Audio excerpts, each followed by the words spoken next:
And three, two, one. Hey, this is Wicked Spursy. Mike, Steve. No, Dave.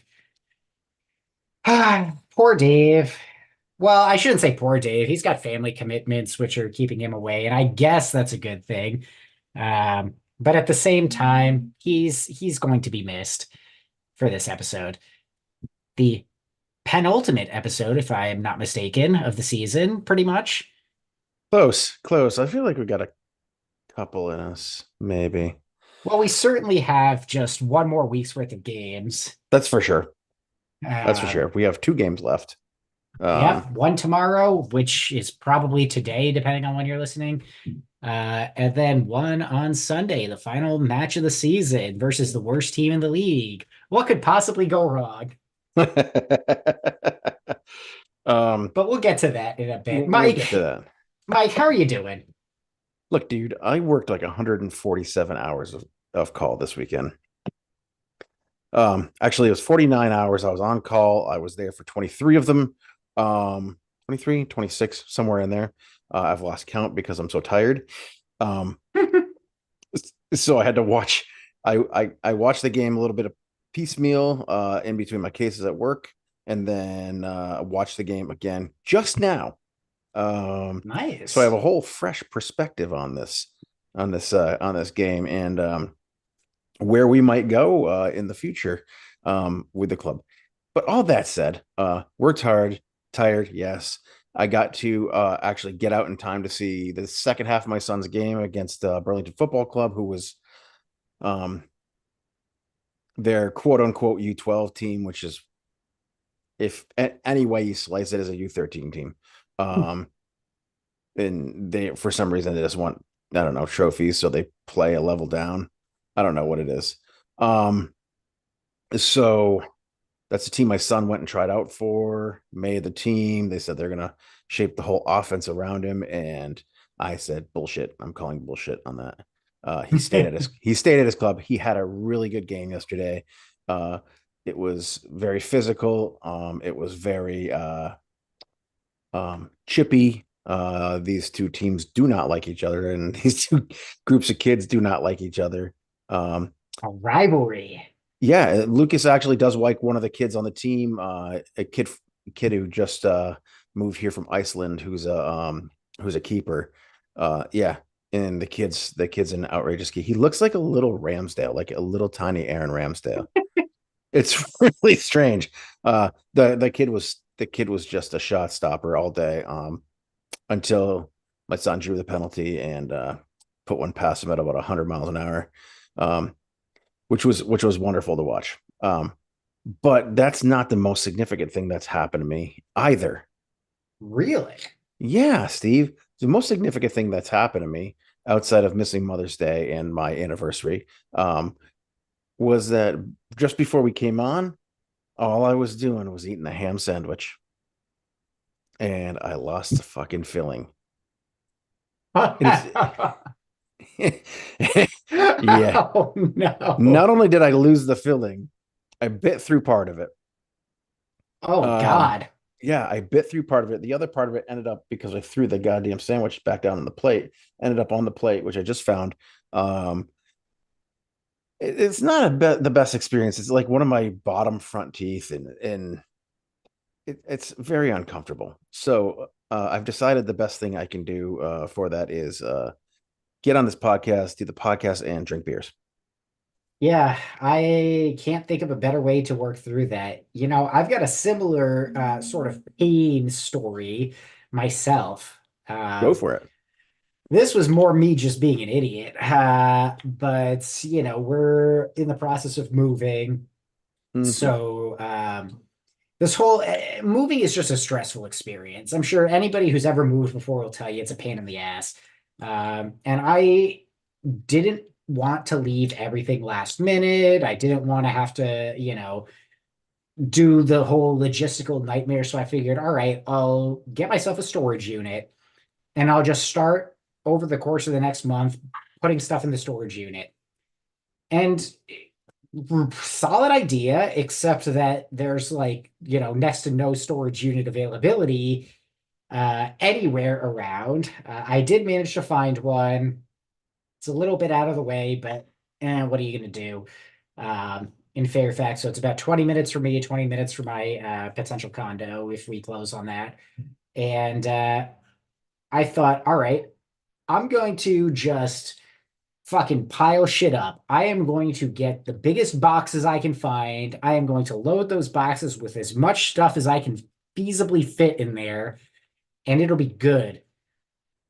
And I hadn't really thought about the logistics of moving a giant box filled with heavy things.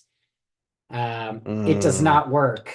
Apparently, there is a limit to how much weight you can put into cardboard before it just disintegrates as you try to pick it up. So that was a very poor plan. I did redistribute so that it was a little bit lighter, a little bit easier to carry, but still, um, I got three boxes moved into the storage unit, three because that's all I could feasibly fit into my tiny little car, uh, and managed to throw out my back in the process oh, Jesus because Christ. I just had to go with the most efficient option, even if it was completely impractical. And well, lesson learned, at least I did it now instead of a month from now when I'm, rushing to get everything out the door. Right, Uh, but I figure I'll just keep, putting boxes together, making some runs to Lowe's to get more supplies and fill up that storage unit, and then I don't necessarily have to rush as much come closing. right. Uh, but it's kind of depressing that the season is ending now because my plans have been go to McKee's, watch soccer with Vermont Spurs, go to Lowe's, pick up materials, pack. I only get like 2 good weekends out of that. Yeah, Unfortunate. it is unfortunate, but you know what? Um, the more important things in life are home and family. So that said, you're gonna have a new home and you're gonna have more time with the family. So I think a very special young man will be happy about that. So I think so, especially because he gets to decorate and pick out some new things. we're And talking about Nikki Winks, I think, right? oh yes, Nikki Wiggs, who apparently Oh, couldn't be bothered to show up to our prestigious show here. again, again, I feel like you know how like on Jimmy Kimmel how he kind of just bumps Matt Damon every single Yep, episode. yep. I think that's what we need to start doing. Oh, we ran all out of time for Nikki Wiggs. Too Sorry. bad. Next time. Next time. Next time we'll have Nikki Wiggs on soon enough. Soon Maybe in two enough. or 3 weeks. Maybe Brian from Rhode Island too when he stops big time on us Yeah, what's his deal? with his At travel least he plans and listens his to the show. Brian's a big wig now, man. He has a lot of travel plans. He does a lot of work travel and you know I got a feeling that soon enough we'll have a whole stable of wicked Spursy folks to come on at our disposal when we need them. Oh, we'll But see about that. but until then, you got Mike and Steve and Dave is sitting comfortably at home with his family. So Drinking a cheap boxed wine. not thinking about Spurs right now. But Probably thinking about the wildly inferior Chicago food scene. yeah, yeah, yeah. You're trying to trigger him. I see that. I'm just waiting for him to send that We've text like, guys, I've got you on live streaming you from the family gathering. You just had to throw Chicago in there. yeah, right. And now he's gonna send a bunch of Chicago thugs after us. But you know what? You have seen those videos. You know, don't trigger a Gen X, right? You've seen that. Don't trigger a Gen X. Yeah, yeah, yeah. It's a bunch of millennials. It's a bunch of millennials, and they're talking about they're talking about like Gen Y and Gen Z going on social media and stuff, and with their, hey, how come we're not talking about Gen X? How they screwed everything up, and then the millennials like, let's not open that box of worms because this, and this. I don't Be, blame Gen X for be, anything. no, I Gen blame the X. It's because boomers. it's the boomers for creating what became the Gen Xers, and with the fact that we're basically all feral animals who are just trying to live our lives. I'm all for feral animals. Why not? Uh, Why not? They got them in Russia, apparently the cats and the feral dogs or whatever. That's fantastic. Speaking of feral animals, how about that Tottenham Hotspur Football Club? Man, what a bunch of cocks. Now, Um, there's the transition that I was looking for. there we go. Yeah, so we had a match against the lowly Burnleyers. Berliners? Burn, Berliners? Burn. Ich bin Yeah, ein Berliner. Did I yeah. do it right? Am I a I donut? don't know. You're a donut. Yeah. Um, you're a fucking donut. So we had that match against Burnley. We saw a bunch of changes. Well, at least a couple. We saw Ducky over on the left side, which was fun. We saw Skippy playing left back, which was also fun. Um, we saw a Pedro Porro laser beam, and we saw a finish from our brand new number 9, Mickey Van de Ven. Oh, Mickey, you're so fine. You're so You know, fine, you blow my mind. it's funny because I saw the lineup as I'm sitting at work, and I said, "Oh, look, Skippy's playing left back like we thought he might." And then I saw Decky over on the left, and I went, "What the fuck? Son, why are you still up top? What is happening here?" I thought maybe Decky would be playing through the middle and Sun on the left, and no, we need maximum points out of this game so that we can move on and secure our Europa League spot. Um, and you know, I think for the most part the game was on the rewatch. The first half was not pleasant to watch. Burnley is such a bad team um, that that we probably should have scored 3 to 5 times in that first half alone. I think that we were very poor. Our passing was poor. Defensively, we were never really. There's not a lot of threat except for when Skippy, you know, got caught ball watching a couple of times, but like I didn't feel like we were threatened at all in that first half. And I just thought like it's the same story as the full season, which is inability to break down in the final third, to break down the defense in the final third. And we can't seem to do it. Same old Um story, same old song and dance. yeah, I mean, what do you think? What do you think? You know, happened in that first half? Is it like I just experienced? It's kind of funny because I have the pleasure of having been with Vermont Spurs to watch the match. And when Burnley scored their goal, I don't think anybody was really upset. It was kind of just like well, that was bound to happen. Now, There's kind of like was this that is out of like? Do you think that was like out of like, oh, here we go again, or was like, yeah, that was yeah. bound to happen. We'll recover. It'll be fine. No, I think it was more of this resignation that we just can't seem to get out of first gear to start games. Um, and it's funny, like thinking back to how I was reacting during that match, I didn't really get animated until the second half. Like the entire first half was just, yeah, this is not great, but I mean, I've kind of grown to expect it.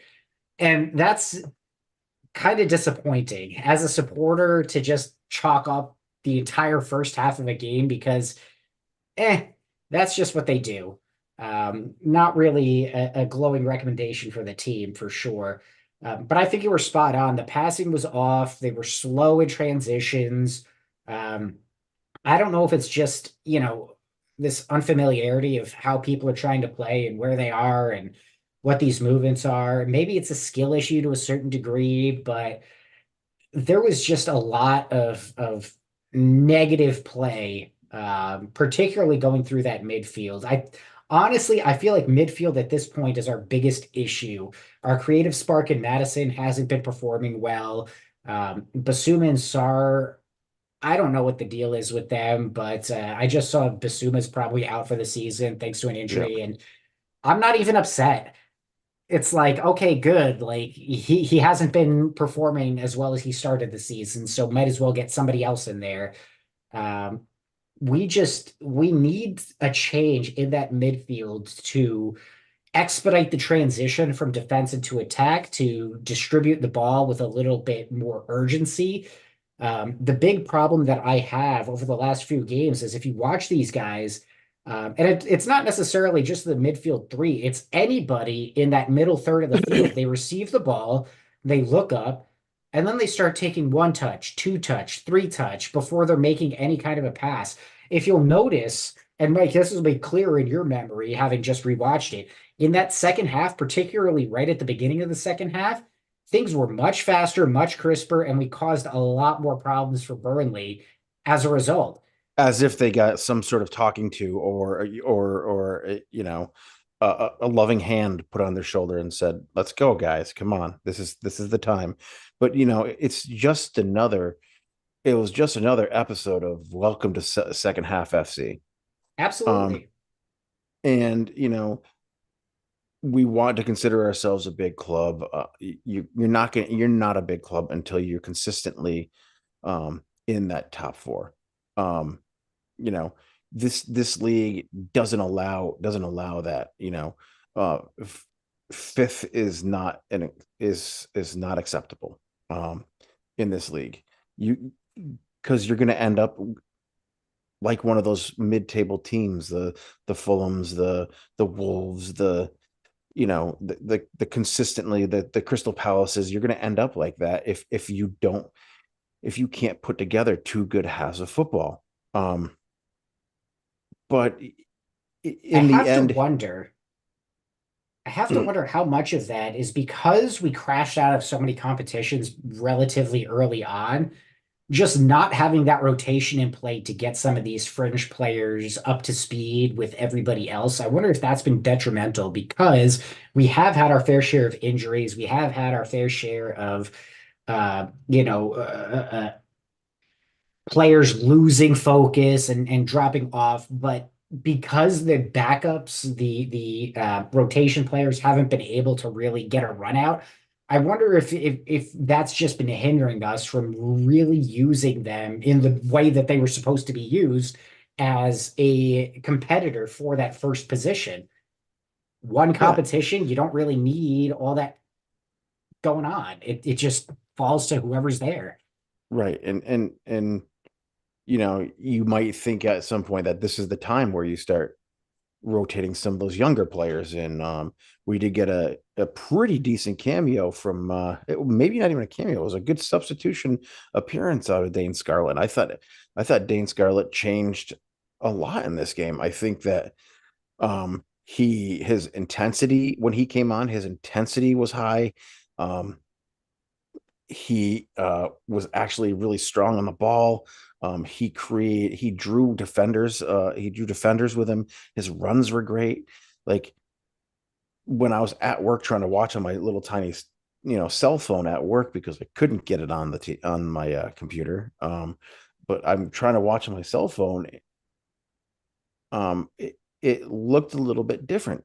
He had a couple of really nice runs that could have resulted in sitters. It had Brennan gotten him the ball, you know, a couple of poor crosses by Brennan. But I think you're absolutely right. It does, the lack of rotation, the lack of a competitor on the backside just kind of makes everybody sit back and relax a little, maybe a little too much. Yeah, it's that relaxation, and it's also just the lack of cohesion that you end up getting. Because, Mm. training with the guys is one thing, but having that game experience is a completely different thing.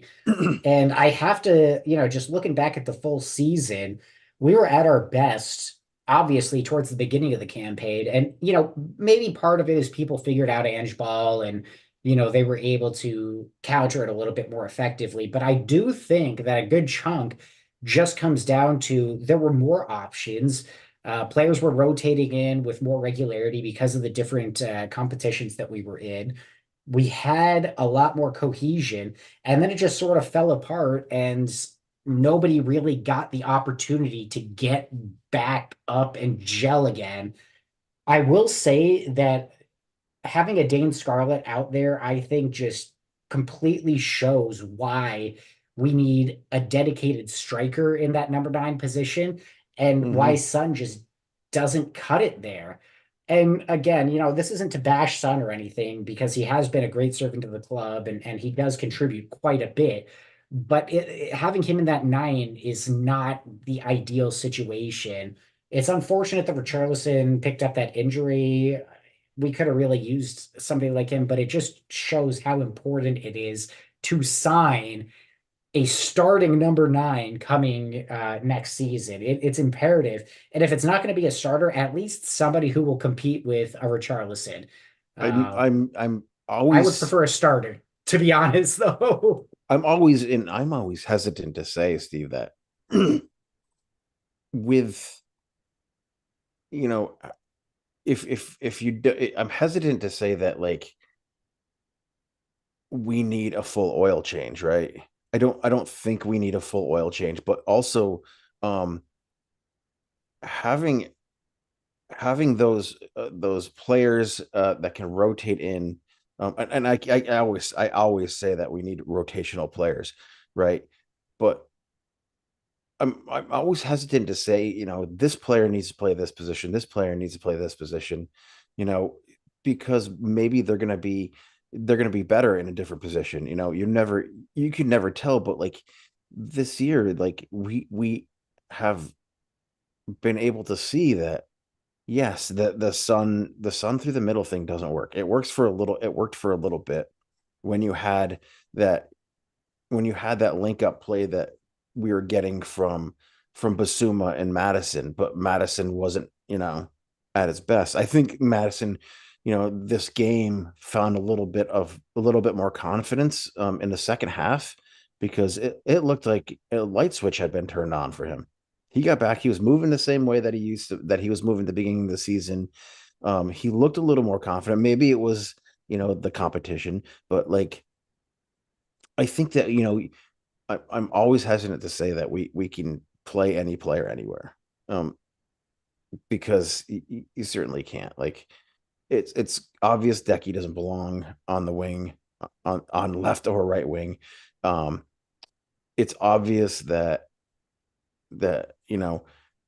injuries have hampered us throughout the season. It's obvious that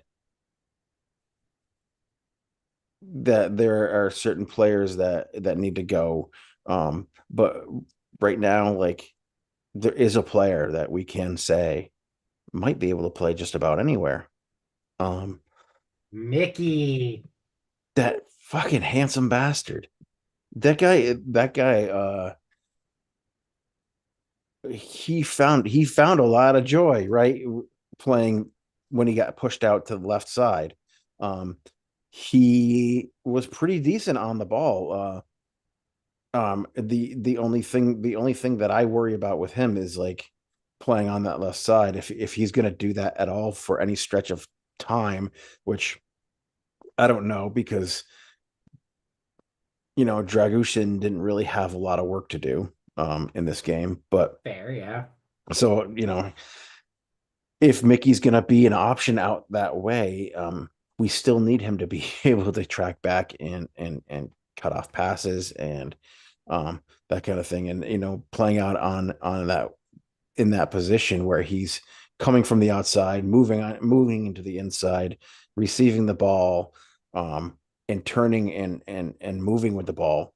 I think that he opens himself up to more injuries. And I think Ange had said something like that too, right? So Mickey's a key piece of the future of this club. And I think he might even eventually be a captain. Who knows? But um, you know, I don't like saying that injuries have killed the season. Um, because I always believe it's like next man up, but we can't sit here and say it is next man up because next man up is just the last man who's come off an injury. Yep. Isn't that what it seems like? Like And Sonny got honestly, moved I into don't even Richie's know. spot.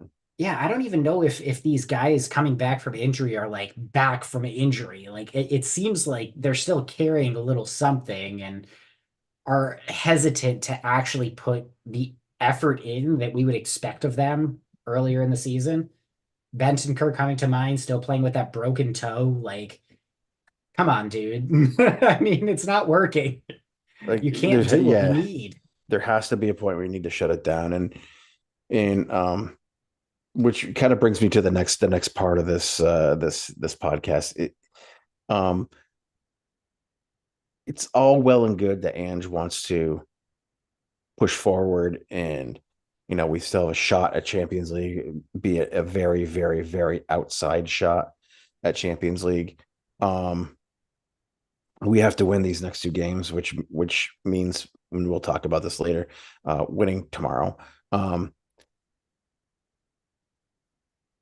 it's all well and good, but like at what cost, right? Um, Basically, Villa, all they need to do is secure a draw, right?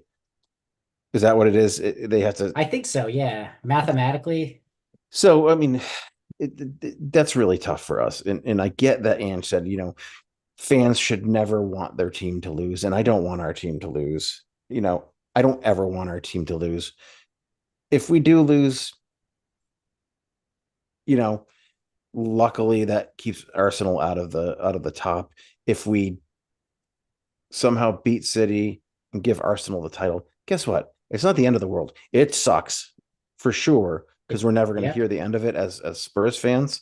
It sucks for sure, but like I agree with Ange that we shouldn't go out there and not want to win. But at this point, there are certain players that need to be shut down, and uh, and I think giving it your all against a team like City, who's fighting for a title and will give it right back to you. I think this is the time where you need to kind of shut some guys down, and allow for some of these younger players to get on the field and get some action. Uh, Yep. um, so that's my thought. My thought is like, don't shut it down because you don't want Arsenal to win the title. Shut it down because it's for the good of the team.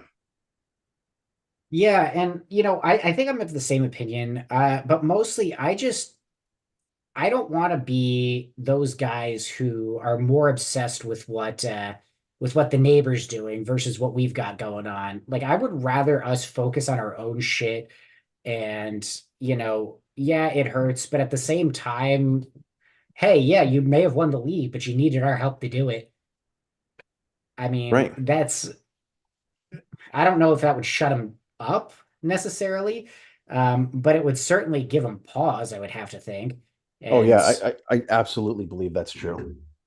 and honestly, like, yeah, it sucks. It does, but life moves on. I mean, again, put it into perspective. At the start of the season, I didn't think we would come near top four.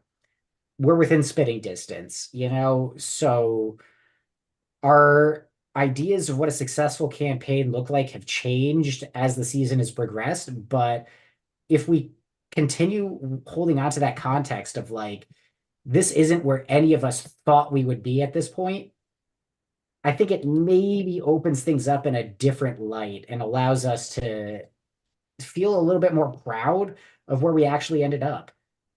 Because I Right. mean, I am proud. I'm really happy with what the team has done. It's been phenomenal, a huge upgrade over what we've seen in prior seasons. Even if some of these losses have really sucked, and they have, it's still miles better than what we saw under Jose or Conte or any of them. Nuno, fucking Nuno, I forgot about him too. Yeah, or Stellini or fucking, Ryan Mason. Like it's we're in a good place to be disappointed, right? Yep. I mean, Absolutely we are. I think we find ourselves in a competition, a European competition, a shot at a European competition that is highly competitive, um, that gets you a shot at Champions League, whether you make fourth or not next season. That um, that allows some rotation in your players. It allows players to come in who may and feature that maybe wouldn't feature on a normal everyday basis. Um, I watched a lot of the Europa League this year because, quite frankly, up until the round of 16, it was more exciting than Champions League. There was a lot of really good football played. There's a lot of really good attacking football, a lot of goals scored. It's a in my estimation a competition that's tailor made for a team like Tottenham that's coming up. Um, and plays on the front foot and likes to score goals. It's just that type of competition, and I think that's a great way to dip your foot into that European water. That said, like you said, there are bright spots that we have to look at, and yeah, it's made us really really excited. It's really made us really happy about what we're going to be seeing in the future. And we'll have a podcast where we talk fully about that future in a few weeks, in a couple of weeks. But for now, we do have a couple of games left. And like I said, I think that against City, you do what you have to do for the first half. If it doesn't work out for you, you start making some substitutions and getting some of those players in that don't necessarily feature all the time. And let's be honest, it's not going to start well because one hasn't started well for us. It's going to be one of those games where, if City can put it to bed early on, then there's nothing really for them to worry about in the second half, regardless of the turnaround. I mean, just look at the Liverpool game, right? That was another one where we kind of threw it away early. And then, despite our best efforts, there was just no coming back from it. I think we're going to see something similar. Um, I hope not, because you would think that they would learn their lesson. But at the same time, it's City. They're also playing for something, right? They need to win this if they want their Premier League titles. So it's not like they're just going to phone it in because it's the end of the season. They're going to come out strong. And they also kind of have a point to prove against us too. We do seem to be their bogey team, for better or worse. Better for They've us, worse for them. they've never won at this stadium in the league. So, Which, I mean, I hear that and it's like, yeah, this is the perfect opportunity for them to come in and get the win. well, I always say too, like, I don't believe in that. Hey, we haven't won here in 20 years theory, because every single year the team is different, the game changes, like the other team is different. There's no such thing as curses. There's no such things as jinxes. Um, what there is good and bad play, and I'm curious to see what Spurs put out there against City. What do you think the fan reaction is going to be in the stadium? I think the fans are going to want to see the win. I think Ange is absolutely right there. You don't pay money to go, especially, we've talked about this before this season, the amount of money that fans have to pay to go and see Spurs at their stadium. You're not spending that money to go and root on your team to lose. That just doesn't happen. Right. Because why would you do that to yourself? It's just miserable. So I do think that the fans in the stadium are going to be looking for the win. I do think that they will be disappointed if we are on the back foot to start again and if things are difficult. And I just don't anticipate any scenario where we're going to be hearing boos because we are performing well. That just seems so counterintuitive to me. I would be Um, shocked. I have Shocked. I have a thought that there is a small subsection, maybe not even small subsection. There is a subsection of fan. In my guess, it would be the season ticket holder, um, people who have already bought and paid for their tickets. That have had tickets for a long time, um, will want to see Spurs capitulate early, um, so that they can just enjoy the rest of the game, so that they know that Arsenal will not win that title. It doesn't mean that City's gonna definitely go in and pump West Ham the next week. You know, you have to still win your games. Arsenal still has to win their game, right? Albeit against Everton, but you know, Hey, Everton lately have been relatively okay. So maybe they lose that game. I still don't see it happening. right, right. I think it's going to come down to the final weekend. Um, all chips on the table, and just see what happens. Would have liked fourth place to come down to it too, but I guess I don't see it happening now. So I mean, that's not to say I'm disappointed about it, because I'm not. Again, Europa has been a good competition for the past couple of seasons, and I'll tell you what I'm though, just I'm just pleased that we are where we are in the first year of this rebuild, of this process, and I think that fans are going to give Ange two more seasons of this. I think that, like, that Burnley win really kind of brought people back down off their brought them down off the ledge, um, made people forget a little bit about that 4 game stretch, and come back to giving Ange a little bit of time. yeah, but I also think there's, maybe people are underselling Europa League given where we are in our rebuild. I think it's probably the right place for us right now. It's not the top competition by any stretch of the imagination, but it is still competitive. There's still attacking teams. There's good football being played. And we're not going to sign 12 players in the summer. It's just not going to happen. Right. If we can get three or four in the door, I think that would be well done.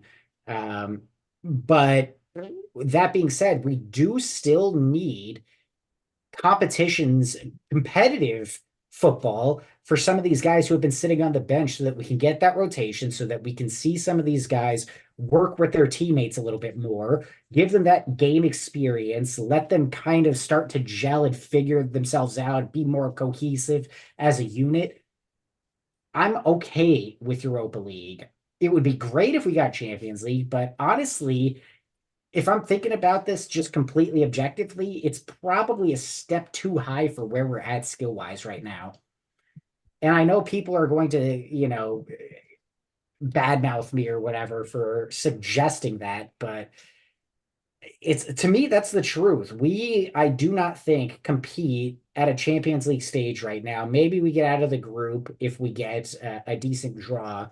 But if we end up like Newcastle this past season, I could Right. easily see us dropping Manchester out nice and United, early. Newcastle, who were too early into their rebuilds to Absolutely. make any kind of a run at this thing. It it it it's one of those things that's just like, it's sad to say, but um You need to we keep that can't. perspective. And it happened to us in the previous season too. Like, we didn't have enough players on the bench for rotation. We were a little bit naive, thinking that Conte had turned it around in what was really 2/3 of a season. Um, and I think you can't say that there was really anybody out there who wasn't pleased with what Conte did in that first first little 2/3 of a season, right? When he took over for Nuno. Like, you can't tell me there wasn't anybody who wasn't pleased. We pumped Arsenal, beat them to that Champions League spot, and then we got there and we're like, what the fuck are we doing here? Yeah. Because we didn't have the players. So I think that this is the right way to go about it. You're absolutely right. Europa feels just about perfect right now. And it's Yeah. that's not just me trying to talk myself into it. Sure, would I love Champions League? Yeah, that'd be really cool, because it means we're one of the top teams. We were one of the top teams in the world. But that doesn't mean that we're going to be able to compete when we get there. Absolutely. And we will get there. It's just going to take time and we need to be patient.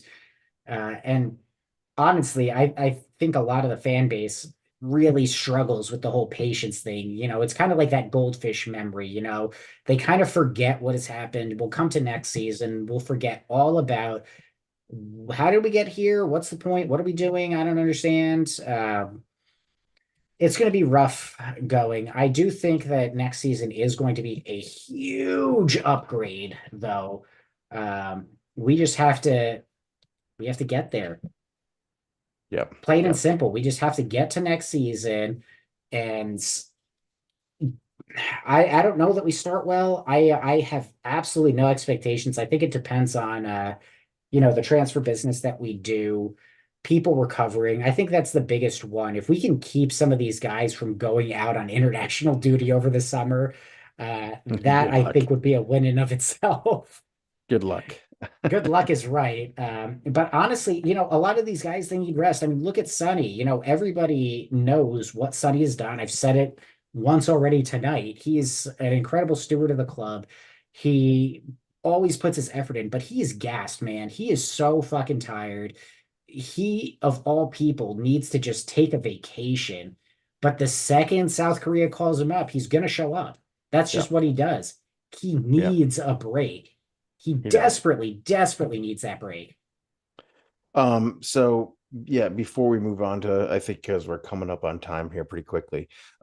It's gone pretty quick. So See, before Dave, we we move can do it. before we move on here, I do want to like cover a couple of things that we kind of talked about in the beginning. Um, One is, do you see this being a good spot for Skippy permanently? Left back? Yeah. No, I don't. I see Skippy's value in his versatility. He's the kind of guy who can come in a crisis, plug into a specific spot, and just be okay at it. You know, he's not great. He's not gonna, set any records or do anything spectacular. But by and large, he is going to do enough. It's probably not what we need most of the time, right? It's the whole Ben Davies conversation again. Would we be better off with an upgrade? Yeah, probably. He's a great versatile player who can step in a pinch. Mhm. But if we want to compete at that high level, we kind of need somebody who can do more than just come in and be okay. Right. Um, it sucks. I like Davies. Skippy is, he's done his role too.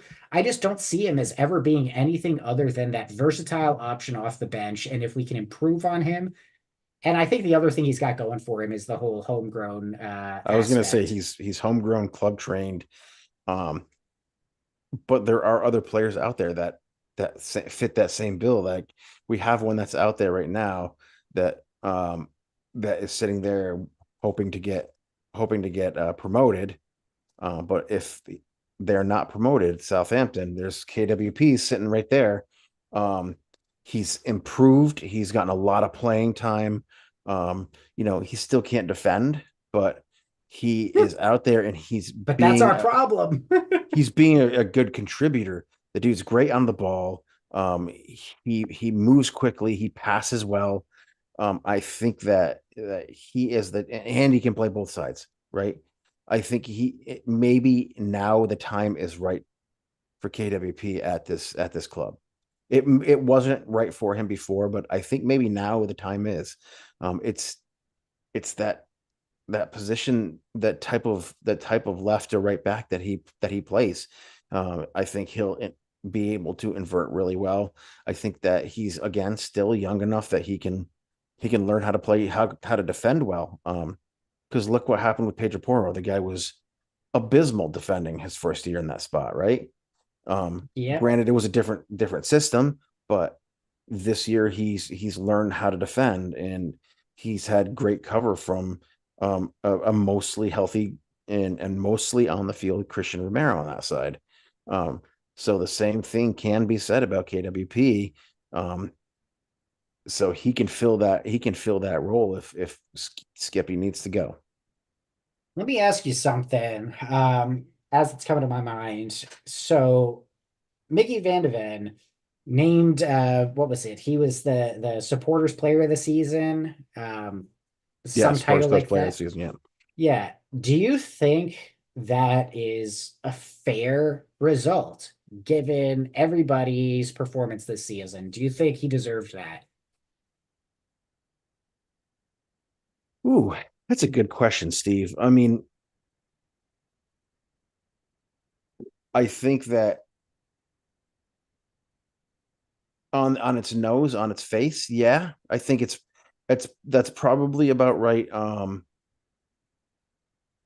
Problem is that for me that he missed so many games. It's like that's like saying, that's like giving the MVP trophy in the NFL to a player who missed 6 games, 7 games during the season, right? What have they He done? missed Yeah. such a large stretch of the game, but like there's a stretch of the season, but and he did come back earlier than we thought. But the issue for me is that where you're looking at probably either him or and my guess is Christian Romero. Is that That's who a you're good shout as thinking? well. All right, okay. So my thought there is that like you have to look at it. Where would we be this season without Mickey Van de Ven? I mean, I think Right? that's where the injury comes into play because look at how much better we got when he was on the field. I mean, that entire stretch where he was out injured was just woeful, It was, and night it and was, it day. was, it was tough, and it was really, really tough. And um, I think it would have been much better had Radu been with the club at that Absolutely. point. We would have been able to absorb a lot of that. Um, but again, like, yeah, I think that that award probably should go to Mickey. Um, I think Christian Romero's been our most consistent player. I think that, barring a couple of flubs, like the red card that he never should have gotten. I mean, and some really poor choices earlier in the season. I think Christian Romero's been our most consistent and and and solid player in the back too. I mean, we needed Mickey because you know we play such a high line, with his speed. So that's, I mean, yeah, it's probably a fair shout for Mickey. Yeah. And he certainly has that curb appeal. Hey man, Romero's not an ugly dude either. It's true. It's true. He's not. um, I gotta say about Romero, talking about his consistency on the field, what's impressed me the most is how he's kind of stepped up to that leadership position. Um, the amount of times that I've seen him kind of like encouraging his teammates, trying to push everybody forward, hurrying them up. It's just phenomenal. It's not something that I've really seen a lot of from Son or Madison. He's somebody who I just didn't expect it from him. I thought, thinking back to the start of the season when he was announced, I thought, well, that's an interesting choice. I wasn't quite sure how it was going to play out because he had been a little bit hot-headed, he'd been rash, quick to go into some of these heavy challenges. I think that he's really stepped up in a much more positive way. And you're right, he has had a couple of flubs and boneheaded mistakes, but by and large, I feel like he has transformed himself on the back of that title to be more of a do as I do type player. He wants people to give it their all, to do their best, but to be smart and deliberate. I haven't seen quite as many of those rash, insane type challenges that he used to make last season. They're still there, but I just think that's more him playing to the best of his I ability. think I think that he's found ways that he can use his abilities without being um a lunatic crazy asshole, Absolutely. um and maybe that's another plot there you have to give to Ange, maybe helping him understand that his talents should overcome um any kind of need that he feels to go in heavy on a tackle, or the way that he defends. Sure, physical, sure, sometimes makes silly decisions, but I think he's grown in maturity, and I think Ange has helped him to do that. I absolutely agree. There's one other player I want to ask you about, but to be honest, the person I really want to ask this question to isn't available for us right now, our good friend Wendy, because I feel like his insight on this next player question would be absolutely incredible. But you have seen quite a few more of the like Spurs play games that I have certainly this season. So I am going to trust your judgment in asking, what has it been with Mickey Moore that has gotten Mike, him yeah, on our bench these last couple of games? yeah, Mikey Moore. Mickey, Mikey, tomato, tomato, Mickey. Mouse.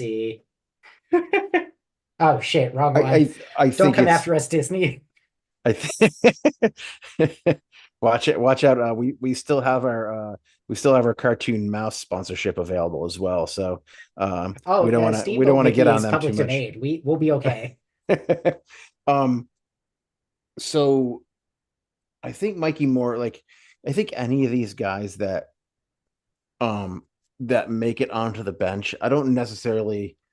Again, I do follow a little bit of the youth teams. Jamie Donnelly like put in an all-time Dude, performance. his goal, did you see that one? The Yeah, fucking the tackles the wonder goal, ball yeah. and volleys it. Oh my God. And then yeah, I mean, and he had a nice goal in the shootout too, right? So I mean, they're on to the semifinals, which is great for them. But like players like that, I think it is with Ange. I think it's less of we need you on our bench because of your talents. I think it's a reward for um for hard work, for learning the system, for being there for to help um to help in training, to help with the players. I think Mikey Moore is one of these players that's um I think can be uh, I think he will be a contributor soon, but I think that he can be one of these players that might have to leave the club in order to find success. Um, it all depends on our recruiting strategy going forward, really, honestly. But he's also super talented. He's also super talented. Tottenham has had a history of wasting some of these super talented players, um, i.e., Troy Parrott. Um, who was the one who left this year? Oh goodness gracious. Now it's already slipping my mind. But I'm thinking of guys like honestly like Jamie Donnelly and Mikey Moore. I think um are gonna be contributors in the future. I just don't see like a near future happening for them quite yet. And we run the risk of losing players because of that. I think Jamie Yeah, Donnelly is more Premier League ready. I think But so. I would really again, like it's to. a reward for hard work, I think, and it's a reward for help for buying in, right? Absolutely. I think been the kind of the problem with a lot of the players is like they bought into the system early because they were winning early. Remember when we won the league in October? Um, Nobody wins the league in October. right. So I mean, a lot of the players bought in early, and then you have a hard stretch, and confidence gets shot, and people start to doubt the system, to doubt the coach, to doubt themselves, and that's I think why we are where we are right now. But The doubt, I get it, but at the same time, you got you got to trust your coach. You got to trust Mhm. that he hasn't done anything, in my opinion, to have any of the players question him, question his methods. He's always held himself accountable, even in those losses, for the way that they set up, the way that they play. And to be honest, some of these, the ways that they've reacted, some of these performances are kind of like a slap in the face to him. He has taken that accountability on, and they've repaid it with nothing. Uh, Well, and, and then that speaks to a lot of what Decky was talking about too, and it looks like Decky might be one of the guys who's sticking around too. Um, and again, he's a versatile player who I think he is. might be reward he might be rewarded with with a reprieve, this year. But it goes into a lot of, like of what he was saying a few weeks ago in the interview, which was, we just still lack a bit of maturity, and maybe that's where you lose confidence in what's happening, and what the coach is doing and trying to do, and you just have to learn how to trust new dad, right? Absolutely. And Ah, good stuff. speaking of dad, man, it was great to see the players take their lap, and good to see Ange with his family out there smiling, waving to the fans. I know there was a little bit of online tomfoolery with some of the supporters from the other clubs, talking about, we still have a game to play at home. Are we giving up already? And it was mostly Arsenal fans who were bitching about us taking our on our lap. Uh, but I mean, what are you going to do? They're going to be out there with their families at 10, 11 p.m. on a Tuesday night? Doubtful. Yeah, The honor lap always happens on the last weekend of the season, and this is bonus football because of stuff that happened earlier in the season with cup competitions and stuff. So this game wasn't normal. It wasn't regularly scheduled. So now back to our regularly scheduled programming. yeah. So Burnley was supposed to be our last home game anyway. So that's what happened there. But it was wonderful to see Andrew with his family. It was great to see Romero out there with his little kid kicking goals, and the fans supporting it. Um, Everybody out there with their families and taking pictures with their significant others, and I think that's one of my favorite parts of the season is seeing that. So Absolutely. yeah. So I guess we're coming down to our final thoughts here, Stevie. What do you have to say for yourself? Mike, whenever I hear that, it's usually because I did something wrong and I need to explain myself. So my immediate reaction was, fuck, what did I mess up this time? No, I have two final thoughts. First, I can't believe we made it through that entire game without talking about Pedro Porro and his Oh my fucking God. insane. This dude is just, he takes these shots, and most of the time they're just absolutely wild. They go nowhere. But man, every once in a while, he just hits that ball so cleanly. It's beautiful. Yeah. And he's got that in his locker, which is why he's allowed to try it over and over and over again without Yeah, any kind of reprimand from the coach. I can't be too upset about it. I mean, it when it works, it works. But my second thought is kind of more spur of the moment. So I have a Kindle, and one of the things that I dislike about a Kindle is that they just they show ads. Like if you don't have it on, if you're not actively reading, there's an ad for something on there, right? I don't control what the ads are. I don't control how they appear or anything like that. As far as I know, it's not like, ads on the internet where it's cookie based and, they're trying to target you for, things that you've searched or purchased or whatever.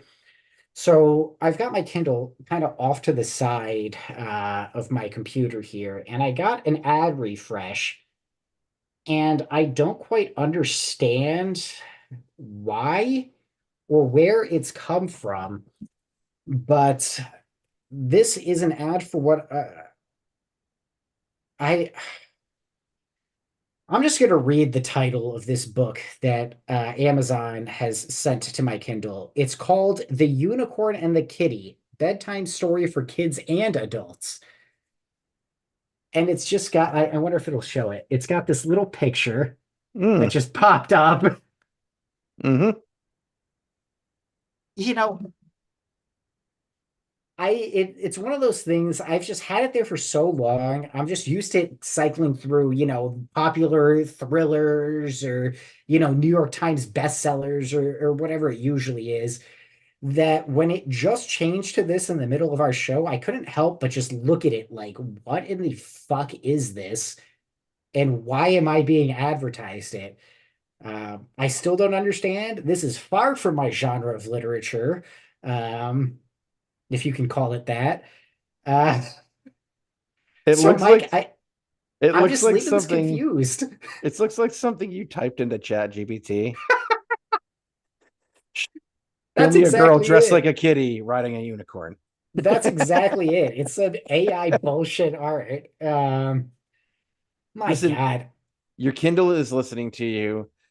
You must have said something at some point, and here it is because it's all ads we get are targeted ads. I think that um so I don't know, maybe you were reading some book to your son, or you're I don't know what you're into in in your nightlife that you haven't told us about. Speaking of targeted ads, I just thought of a genius way to make myself a ton of money and also guarantee that every single sports fan in the world hates me. And that's figuring out how to get it so that your shirt sponsor on the jerseys is a targeted ad for whoever's watching it. That's a great idea. That's $1 billion idea right there. Yeah, $1 billion for me, but literally everybody watching those games, once that gets implemented, is going to hate me for it.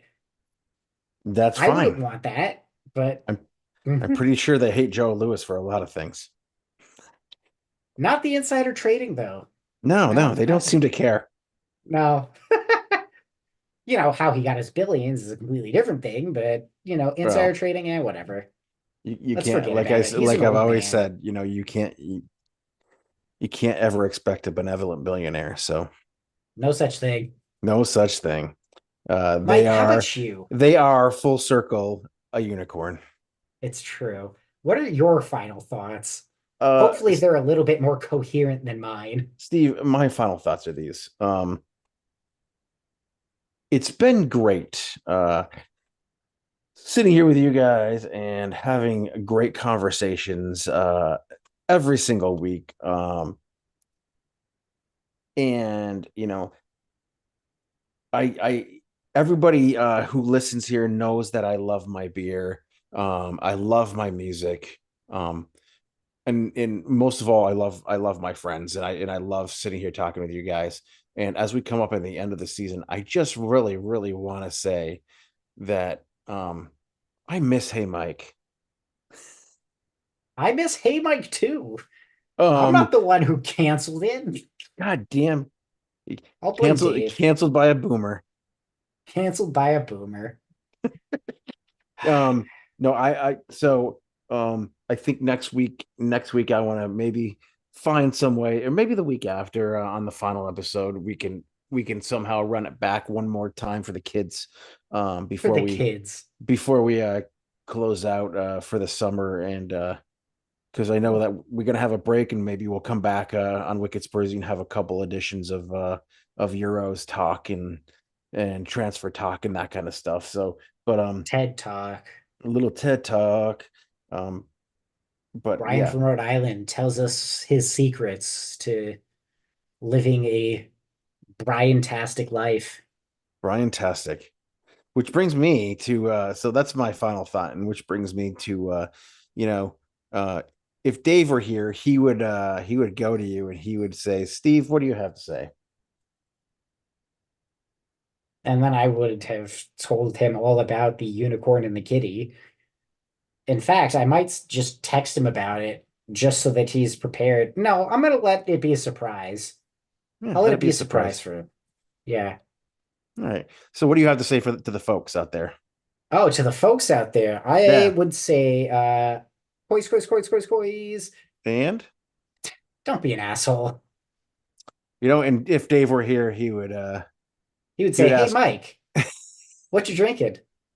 Oh, wait, no, sorry. We're waiting to look at that. Mike, what do you have to say? guys, it's been a fun season. Um, but still, summer's coming. It's around the corner. I just want everybody to make sure you make it to summer. So be safe. And then if Dave were here, he would lean in towards his mic and go, and You know what?